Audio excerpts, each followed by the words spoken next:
Zaraka stood in the white medical room and waited. Her hands shook as she looked at the cold metal table. Today was her 20th birthday. Today was the day that would decide her whole life. The door opened with a soft hiss. 3 doctors in. White coats walked in. They did not smile. They never smiled during the fertility tests. Zaraka of the 3rd District, the first doctor said. His voice was flat and empty. Please lie on the table. She did as she was told. The Velati people always did as they were told. It was the way things had always been. The doctors attached cold metal devices to her body. Lights flashed. Machines beeped. She stared at the white ceiling and tried not to think. The test took 2 hours. When they were done, the doctors looked at their screens. They whispered to each other. Zaraka could not hear what they said, but she saw their faces. Something was wrong. Wait here, the first doctor said. They left the room. Zaraka sat on the edge of the table. Her legs felt weak. She had seen this happen before to other young Velati. When the doctors took a long time, it was never good news. The door opened again. This time 5 people walked in. The 3 doctors, plus 2, members of the Genetic Council. Zaraka's heart began to beat very fast. Zaraka of the 3rd District, the council member said. She was an old female with cold gray eyes. The tests show that your reproductive organs are malformed. You cannot bear children. You cannot continue the Velati bloodline. The words hit Zaraka like a physical blow. She felt sick to her stomach. But surely there is something you can do. Some treatment? The old female shook her head. The damage is complete. You are genetically defective. The council has made its decision. What decision? Zaraka whispered. You will be removed from Velati society. Your citizenship is cancelled. You will be taken to a neutral station and left there. You are no longer one of us. Zaraka felt the room spin around her. This could not be happening. She had always been a good citizen. She had studied hard. She had followed all the rules. But none of that mattered now. Please, she begged. I can still work. I can still serve society. I am good with computers. I can help in other ways. A Velati who cannot reproduce has no value, the council member said. Our society is built on genetic perfection. You threaten that perfection just by existing among us. 2 guards came into the room. They were big males with stern faces. Come with us, one of them said. Zaraka tried to run, but there was nowhere to go. The guards grabbed her arms and pulled her from the room. She looked back at the doctors and the council members. None of them would meet her eyes. They took her to her small apartment. She was allowed to pack 1 bag. That was all. 20 years of life fit into 1 small bag. My family, she said to the guards. Can I say goodbye to my family? Your family has been informed, the guard said. They do not wish to see you. You are no longer their daughter. The words cut deeper than any knife. Her parents, her 2 younger brothers, her grandmother who had raised her, they all knew what was happening. And they did not want to see her one last time. The guards put her on a transport ship. There were 3 other Velati on the ship. They were all young. They all had the same empty look in their eyes. They had all failed the fertility tests. The ship was cold and dark. They gave Zaraka a small piece of bread and some water. She sat in the corner and cried until she had no more tears left. One of the other passengers was a male named Corvi. He had been cast out because his genetic markers were wrong. Where do you think they will take us? He asked. I heard them. Say Haven's Gate, another passenger whispered. It is a trade station. Many different species live there. What will we do there? Zaraka asked. Nobody had an answer. The journey took 3 days. When they arrived at Haven's Gate, the guards gave each of them a data chip. This contains your medical and genetic information, the guard said. Any employer will scan it before hiring you. Zaraka looked at the small chip in her hand. It was so tiny, but it contained her death sentence. Anyone who scanned it would know she was defective. They would know she was worthless. The guards pushed them off the ship onto the docking platform. Haven's Gate was huge and noisy. Thousands of different aliens walked around. The air smelled strange. The lights were too bright. Good luck, the guard said. but he did not mean it. The ship left immediately. Zaraka stood on the platform with her one bag and her data chip. Around her, aliens of every shape and size hurried past. They all had somewhere to go. They all belonged somewhere. She did not belong anywhere. The other 3 Velati from the ship walked away in different directions. They did not say goodbye. There was nothing to say. Zaraka found a quiet corner and sat down. She opened her bag and looked at her few possessions. Some clothes, a picture of her family, and a small toy her grandmother had given her as a child. That was all she had left of her old life. A group of aliens walked past her. They were tall and blue with long necks. One of them looked at her data, chip, which was clipped to her bag. His eyes showed disgust. He said something to his friends in their language. They all laughed and walked away. Zaraka understood then that her nightmare was just beginning. The data chip would follow her everywhere. Her shame would never end. Night came to the station. The lights dimmed. Most of the shops closed. Zaraka was hungry, but she had no money. She was tired, but she had no place to sleep. She curled up in the corner of the docking platform and closed her eyes. Tomorrow she would try to find work. Tomorrow she would try to build a new life. But tonight, she was just a broken, defective thing that nobody wanted. 3 months had passed since Zaraka arrived at Haven's Gate. 3 months of sleeping in dark corners and eating scraps from garbage bins. 3 months of watching other beings live normal lives while she struggled to survive. Her body had grown, thin and weak. Her once bright purple skin had turned pale and gray. The beautiful silver markings that all Velati were born with had faded until they were barely visible. Every day she looked for work. Every day employers would scan her data chip and shake their heads. Some were kind about it, others were cruel. But the result was always the same. No job, no hope, no future. The worst part was the loneliness.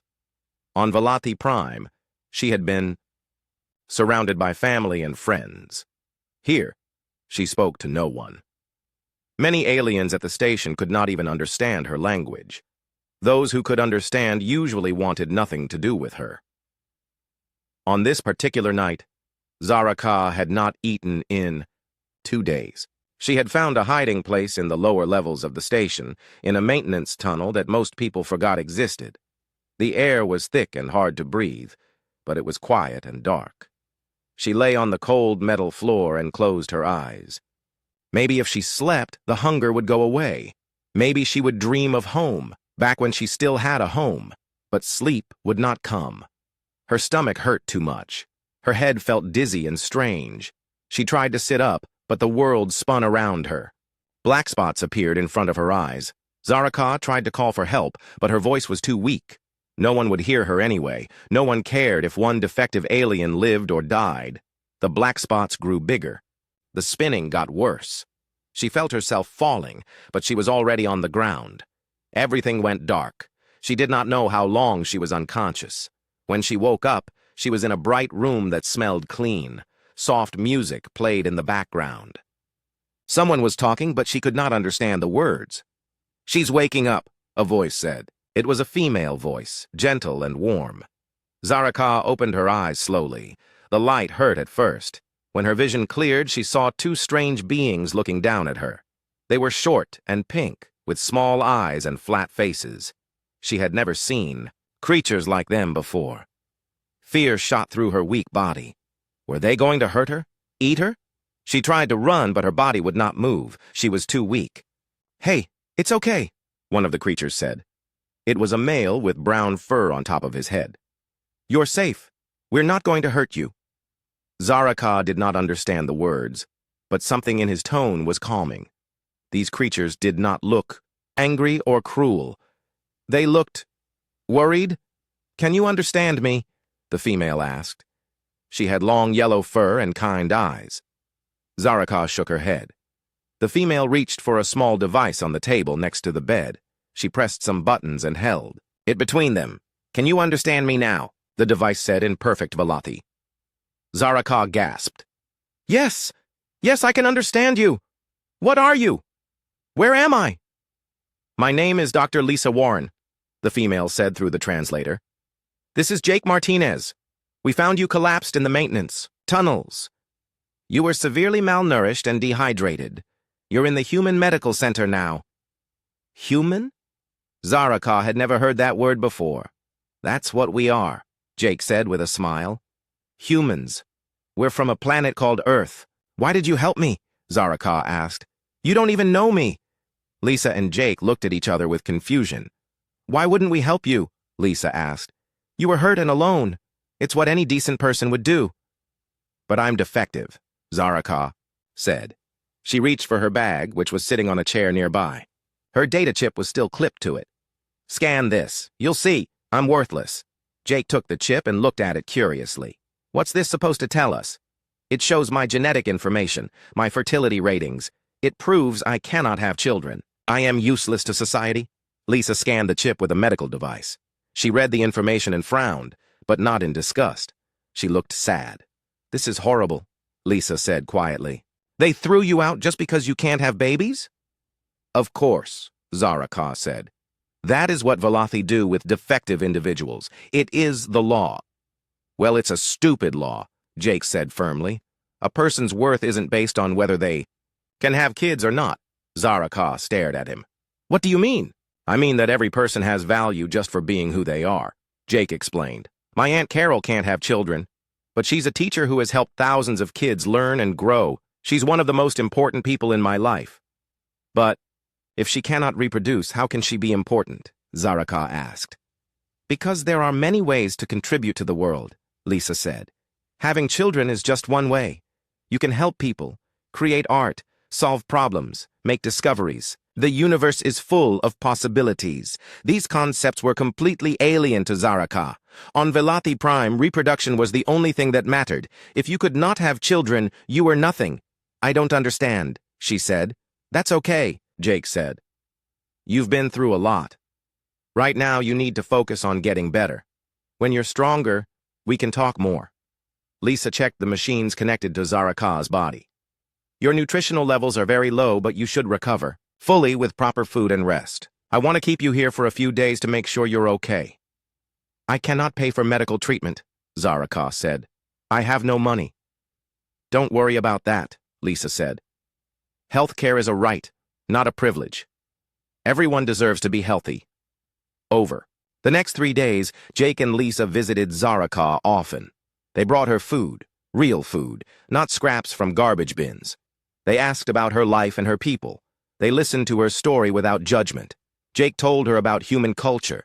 He explained that humans came in many different colors and sizes. Some had families with children. Some lived alone by choice. Some could not have children, but lived happy, fulfilling lives anyway.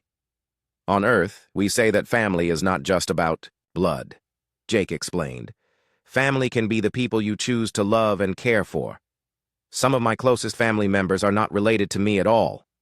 How is that possible? Zaraka asked. Love makes it possible, Jake said simply. On her 3rd day, in the medical center, Lisa made an offer that changed everything. I need a medical assistant, Lisa said. Someone to help me with patients, organize files, prepare equipment. It's not glamorous work, but it pays enough to live on. Are you interested? Zaraka could not believe what she was hearing. But my data chip. I don't care what that chip says, Lisa said firmly. I care about what kind of person you are, and from what I've seen, you're kind, intelligent, and strong. Those are the qualities I want in an assistant. But I know nothing about human medicine, Zaraka protested. You can learn, Jake said. Lisa is a great teacher, and we humans believe that everyone deserves a second chance. Zaraka felt tears running down her face. She had not cried tears of happiness in so long that she had forgotten what they felt like. Yes, she whispered. Yes, I would like that very much. Jake smiled and patted her hand gently. Welcome to the human district, Zaraka. I think you're going to like it here. For the first time in 3 months, Zaraka felt something she had almost forgotten existed: hope. 6 months had passed since Zaraka started working in the Human Medical Center. Her small apartment in the Human District was nothing like the grand homes on Velothi Prime, but it was hers. She had a bed, a table, and a window that looked out. At the busy market street below, every morning, she walked to work through the Human District. The smells of different foods filled the air. Children of many species played in the streets. Adults talked and laughed as they went about their daily business. It was so different from the quiet, orderly world she had known before. At the medical center, Zaraka worked beside Dr. Lisa Warren. At first, she had been scared of making mistakes, but Lisa was patient and kind. She taught Zaraka how to use human medical equipment, how to read patient charts, and how to make injured people feel comfortable. "You have a gift for healing," Lisa told her one day. "You understand what people need, even when they can't tell you themselves." Zaraka had treated patients from dozens of different species. Each one was unique, with different body chemistry and different needs. But she found that she could sense what was wrong with them, often before the machines could detect it. "On Valathi Prime, I was taught that only genetic perfection mattered," Zaraka said to Lisa. "But working here has shown me that every being is valuable in their own way." The other humans in the district had welcomed her with open arms. Ben Cooper, who owned the grocery store, always saved the best fruits for her. Mary Johnson, who taught at the district school, had offered to help Zaraka learn to read human writing. Alex Rivera, the security chief, made sure she felt safe walking home at night. But it was Jake Martinez who had become her closest friend. Every evening after work, he would stop by the medical center to walk her home. They would talk about their days, their hopes, their fears. "I still don't understand how humans can be so accepting," Zaraka said to him one evening. "On my world, difference was feared. Here, it seems to be celebrated." "Maybe that's because we humans come from so many different backgrounds ourselves," Jake said. "Long ago, humans had different skin colors, different languages, different beliefs. We learned that diversity makes us stronger, not weaker." Jake had introduced her to human art and music. The Valathi had focused only on practical things, science, engineering, reproduction. But humans created beauty for the sake of beauty itself. "This painting shows a sunset on Earth," Jake explained, showing her a picture on his tablet. "The artist painted it just because the sunset was beautiful, not because it served any practical purpose." Zaraka stared at the swirling colors, orange and pink and purple dancing across a bright sky. "It's wonderful," she whispered.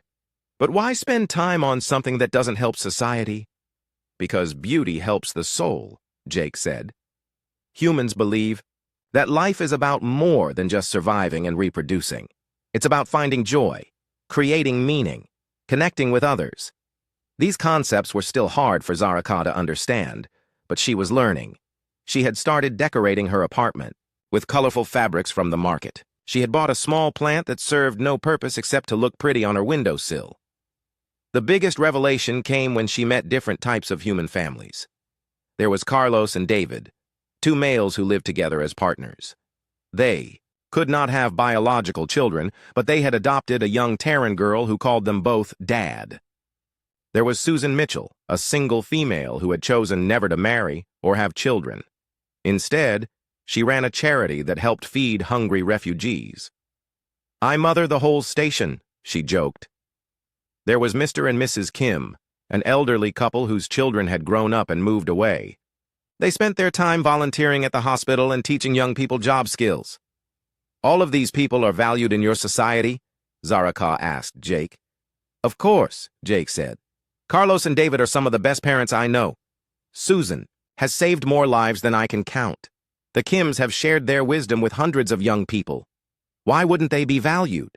"Because they don't contribute to genetic continuity," Zaraka said, repeating what she had been taught. "Zaraka," Jake said gently, "there are many ways to leave a legacy. Having biological children is just one way. You can also touch lives, solve problems, create beauty, spread kindness. Those things matter just as much."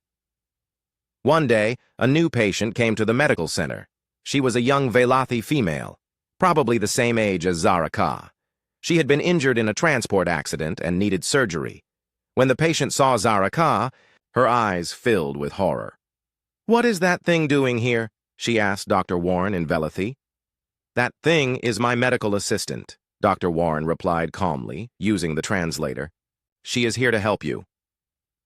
"I will not be treated by a genetic defective," the patient said. "It is shameful. It is disgusting." Zaraka felt the old shame washing over her. But then she looked at Dr. Warren's angry face, at Jake's supportive nod, at the other human staff members who were glaring at the patient. "Ma'am," Dr. Warren said firmly, "in this medical center, we treat all patients with respect. But we also expect patients to treat our staff with respect. Zaraka is an excellent medical assistant and a good person. If you cannot be civil to her, you are welcome to seek treatment elsewhere." The Velothi patient was shocked. No one had ever defended a defective before. She looked around the room at all the human faces staring at her with disapproval. I need the surgery," she said quietly. "Then you will apologize to Zaraka," Dr. Warren said. "I apologize," the patient muttered, not meeting Zaraka's eyes. Zaraka helped with the surgery. Her hands were steady, her instincts sharp. When the patient woke up, she was completely healed. "Thank you," the patient whispered to Zaraka as she was leaving. "I was wrong to judge you." After the patient left, Jake found Zaraka sitting alone, in the break room. "How do you feel?" he asked. "Strange," Zaraka admitted. "For the first time, someone from my own species apologized to me instead of the other way around." "You stood up for yourself," Jake said proudly. "Or rather, you let your friend stand up for you. That's what family does." "Family?" Zaraka repeated. "That's what we are, isn't it?" Jake said with a smile. "Lisa, Ben, Mary, Alex, me, we're your chosen family. We love you not because of your genes or your ability to reproduce, but because of who you are as a person." Zaraka felt tears of happiness rolling down her cheeks. "I love you all too," she said. "You saved my life in every way that matters." That evening, Jake brought Zaraka to a special dinner in the community center. The whole human district was there, along with aliens from other species who had made friends with the humans. "What's this for?" Zaraka asked. "It's a celebration," Mary Johnson announced. "Today marks 1 year since Zaraka joined our community. We wanted to honor the wonderful contributions she has made to all our lives." Everyone cheered and clapped. Ben Cooper stood up with a glass in his hand. "To Zaraka," he said loudly, "who shows us every day that a person's worth comes from their heart, not their biology." "To Zaraka," everyone shouted. As Zaraka looked around the room at all the smiling faces, human and alien alike, she finally understood what Jake had been trying to tell her. Family was not about blood or genes or the ability to reproduce. Family was about love, acceptance, and choosing to care for each other, and she had found the most wonderful family in the galaxy. The alarm started blaring at 3 in the morning. Zaraka was pulled from deep sleep by the emergency sirens that echoed through Haven's Gate station. She quickly put on her clothes and ran to the medical center, knowing that Dr. Warren would need all the help she could get. The station's main docking bay was chaos. A massive refugee ship had just arrived, badly damaged and smoking. The ship carried survivors from the carry-on system, where a brutal war had been raging for months. "How many?" Dr. Warren asked the station commander as medical teams rushed toward the ship. "Over 300 refugees," Commander Hayes replied grimly. "Many are injured, and there are a lot of children." Zaraka helped carry stretchers from the ship to the medical center. The refugees were from many different species: tall, blue Andromedans, furry Cataxi, crystalline Zephyrians. But among them, she spotted something that made her heart stop. 3 small Velothi children huddled together in the corner of the docking bay. The eldest looked about 8 years old. The middle child appeared to be 5, and the youngest could not be more than 3. They were alone, scared, and covered in dust from their damaged ship. Zaraka ran to them and knelt down. "Hello, little ones," she said in Velothi. "Are you hurt?" The eldest child, a girl with traditional silver markings on her purple skin, looked up with frightened eyes. "You speak our language." "I am Velothi, like you," Zaraka said gently. "My name is Zaraka. What are your names?" "I am Nira, the eldest," girl said. "This is my sister Kess, and this is Tila. Are you here to take us home?" Zaraka's heart broke at the hope in the child's voice. "Let's get you somewhere safe first, and then we can talk." She led the 3 girls to the medical center, where Dr. Warren examined them. They were hungry, tired, and scared, but not seriously injured. "Where are their parents?" Dr. Warren asked quietly. Nira overheard and began to cry. "Mama and Papa are gone," she sobbed. "The bad people with the big ships came to our planet. Mama put us on the escape ship and told us to be brave. But she couldn't come with us." Zaraka held the crying child close. She remembered being 8 years old herself, safe in her family's home on Velathi Prime. These children had lost everything. "It's going to be okay," she whispered, even though she was not sure if that was true. Over the next few days, Zaraka spent all her free time with the 3 Velathi girls. She translated for them when they needed to talk to doctors or social workers. She brought them food they would eat and told them stories from their homeworld. The girls had been through terrible trauma, but they were survivors. Nira, the eldest, had been taking care of her younger sisters during the long journey from their destroyed planet. She was serious and responsible beyond her years. Kes, the middle child, was quiet and artistic. She drew pictures of her memories, some happy, some sad. Zaraka could see in the drawings how much the girl missed her parents. Little Tila was still too young to fully understand what had happened. She asked every day when Mama and Papa were coming back. Each time she asked, Nira would hug her tight and change the subject. "You are so good with them," Jake said as he watched Zaraka reading a bedtime story to the girls in Velathi. "They remind me of myself at that age," Zaraka said sadly. "Innocent and trusting, believing that the world would always keep them safe." 2 weeks after the refugees arrived, representatives from various governments came to Haven's Gate to process adoptions and relocations. Zaraka was hopeful that someone would come from Velathi Prime to take care of the 3 orphaned girls. But when the Velathi representative arrived, Zaraka's hope turned to horror. "These children are damaged goods," the official said coldly as he looked at the girls' files.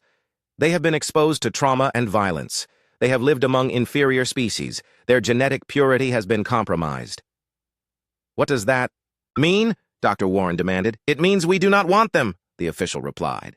"Velathi society has no place for contaminated individuals. They will not be permitted to return to our worlds." Zaraka felt sick to her stomach. "They are children, innocent children who have lost everything." "They are defective," the official said, looking at Zaraka with disgust. "Like you. Perhaps that is why you feel sympathy for them." The man left without looking back. The 3 little girls did not understand exactly what had happened, but they could see that Zaraka was upset. "Are we going home now?" Tila asked in her tiny voice. Zaraka knelt down and hugged all 3 girls. "I'm afraid not, little star, but I promise you, everything will be okay." The adoption agencies from other worlds were not much better. Most alien species viewed Velathi children as difficult to integrate because of their strict cultural background. The few families willing to adopt wanted only healthy infants, not traumatized older children. "What will happen to them?" Zaraka asked the social worker. "They will likely be placed in institutional care," the woman replied sadly. "It's not ideal, but there are very few options for children with their background." That night, Zaraka could not sleep. She kept thinking about her own childhood, how loved and protected she had felt before everything went wrong. She thought about these 3 little girls who would grow up in cold institutions, believing that nobody wanted them. She thought about what Jake had taught her about chosen family. She thought about Dr. Warren's kindness, Ben Cooper's generosity, Mary Johnson's wisdom. She thought about how the humans had given her a second chance at life. Maybe it was time for her to give someone else that same chance. The next morning, she found Jake in the cafeteria having breakfast. "I want to adopt them," she said without preamble. Jake nearly choked on his coffee. "The 3 Velathi girls?" "Yes. I know it sounds crazy. I'm single, I don't make much money, and I was cast out by my own people. But I love those girls, and they need someone who understands where they come from." Jake was quiet for a long moment. "Do you know how hard it will be? Raising 3 traumatized children by yourself?" "I won't be by myself," Zaraka said firmly. "I have you, Lisa, Ben, Mary, Alex. I have a whole community of people who would help me." "That's true," Jake said slowly. "But are you sure you're ready for this? Being a parent is the hardest job in the universe." "My body was considered defective for breeding," Zaraka said. But maybe my heart was made for motherhood. Maybe I just needed to find the right children to love. Jake smiled and reached across the table to squeeze her hand. Then let's make it happen. The legal process was complicated. As a genetically defective exile, Zara Ka's legal status was questionable. The adoption agencies were reluctant to place 3 children with someone who had no traditional family support structure. But the human community rallied around her like she had never imagined possible. Jake offered to co-sponsor the adoption, providing financial backing and emotional support. Ben Cooper donated money for a larger apartment and children's furniture. Mary Johnson volunteered to help with childcare and education. Dr. Warren wrote a detailed letter about Zara Ka's character and capabilities. Alex Rivera used his security connections to help navigate the legal maze. Susan Mitchell offered to provide family counseling services. Even the elderly Kims volunteered to be emergency babysitters. You see, Jake said as they submitted the final paperwork. This is what family does. We take care of each other. The adoption hearing was scheduled for the following week. Zara Ka was nervous but hopeful. For the first time since arriving at Haven's Gate, she felt like she had a chance to create something beautiful from the broken pieces of her life. She just had to convince the judge that love mattered more than genetics, that chosen families were just as strong as biological ones, and that 3 little girls deserved a mother who would see them as perfect exactly as they were. The adoption hearing took place in a large room with white walls and bright lights. Judge Patricia Moore, a stern-looking human woman with gray hair, sat behind a high desk. To her left sat the social worker who had been handling the girl's case.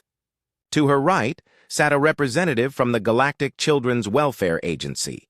Zara Ka wore her best dress and held Jake's hand tightly as they walked into the room. Behind them came Dr. Warren, Ben Cooper, Mary Johnson, Alex Rivera, and a dozen other humans from their district. The 3 little girls sat in the front row, not fully understanding what was happening but knowing it was important. This is an unusual case, Judge Moore began, looking at the files in front of her. Ms. Zara Ka, you are requesting to adopt 3 children from your own species, despite being declared genetically defective and exiled from your homeworld. Can you explain why you believe you would be a suitable parent? Zara Ka stood up slowly. Her hands were shaking, but her voice was strong. Your Honor, I was cast out by my people because my body cannot create children. For 20 years, I believed that meant I was worthless. But living among humans has taught me that there are many ways to be a mother. She looked at the 3 girls in the front row. Neera gave her an encouraging smile. These children have been rejected by their own species, just as I was. They have been labeled as damaged goods, contaminated by trauma and contact with other cultures. But I see 3 beautiful, intelligent, loving children who deserve a chance at happiness. The Galactic Welfare Representative stood up. Miss Zara Ka, while your intentions may be good, you have no experience with children. You are single, with limited income, and no family support structure. How can you possibly provide for 3 children? Jake stood up from his seat. If I may, Your Honor, I would like to address that concern. Judge Moore nodded. Please proceed, Mr. Martinez. Zara Ka does have a family support structure, Jake said firmly. She has all of us. The human community has been her family for over a year now. We will help her raise these children just as any extended family would. Dr. Warren stood up next. Your Honor, I have worked closely with Zara Ka for months. She has a natural gift for caring for others. She is patient, kind, and incredibly dedicated. She has already formed a strong bond with these 3 girls. But can she financially support them? The welfare representative asked. Ben Cooper rose to his feet. I am prepared to provide financial assistance for housing, food, and education. Zara Ka has been like a daughter to me. These girls will be my granddaughters. Mary Johnson stood up. I will help with their education and childcare. I have been a teacher for 30 years, and I can see that these children are bright and eager to learn. One by one, the members of the human community stood up to pledge their support. Alex Rivera promised protection and security. Susan Mitchell offered counseling services. The elderly Kims volunteered to share their wisdom and provide additional childcare. Judge Moore looked impressed, but not entirely convinced. This is all very touching, But I must consider what is best for the children. Ms. Zaraka, how do you plan to help them maintain their cultural identity while integrating into human society? Zaraka took a deep breath. Your Honor, I will teach them about Velati history, language, and traditions, but I will also teach them about human values, acceptance, diversity, and the idea that every person has worth regardless of their ability to reproduce. She looked directly at the judge. The Velati way says these girls are contaminated and worthless. The human way says they are precious and deserve love. I know which way I want to raise them. The welfare representative frowned. But without proper Velati cultural grounding, these children may lose their identity entirely. 8-year-old Nira suddenly stood up in her seat. Excuse me, she said in accented English, having learned some human words over the past weeks. Judge Moore looked surprised. Yes, child. Nira walked to the front of the room, her small hands clasped in front of her. I want to live with Zaraka. She makes us feel safe. She tells us stories about our home planet, but she also shows us that we can be happy here. The welfare representative looked annoyed. A child cannot make this decision. She is too young to understand the implications. I understand, Nira said firmly, switching to Velati and speaking through the translator. I understand that our own people do not want us because we are broken, but Zaraka wants us, even though she is broken, too. She teaches us that being different does not mean being worthless. Judge Moore leaned forward, clearly moved by the child's words. And how do you feel about living in the human district? The humans are kind to us, Nira said. They give us food and hugs, and they do not care that we are damaged. Jake teaches us about Earth animals. Dr. Warren lets us help in the medical center. Mary shows us how to read human words. They treat us like family. Little Tila, who had been quiet throughout the proceedings, suddenly ran to Zaraka and threw her small arms around her waist. Mama Zara, she said in Velati. I want to stay with Mama Zara. The room fell silent. Even the welfare representative looked touched by the scene. Judge Moore studied the files one more time, then looked up at the assembled crowd. I have reviewed all the evidence and testimony. While this case is highly unusual, I am convinced that these children's best interests lie with Ms. Zaraka and the human community that has pledged to support them. Zaraka felt her heart stop beating. However, the judge continued, I have some conditions. Ms. Zaraka, you must complete a parenting course within the next 6 months. The children must receive regular counseling to help them process their trauma, and there must be regular check-ins with social services to ensure their well-being. Of course, Your Honor, Zaraka said quickly. Very well. I hereby grant the adoption petition. Miss Zaraka, you are now the legal guardian of Nira, Kes, and Tila. Congratulations. The room erupted in cheers. The 3 girls ran to Zaraka, who knelt down to hug them all at once. Jake, Dr. Warren, and all their friends surrounded them, creating a circle of love and support. We're a family now, Zaraka whispered to the girls in Velati. A real family. I knew you would be our mama, Nira said, tears of happiness streaming down her face. You smell like home.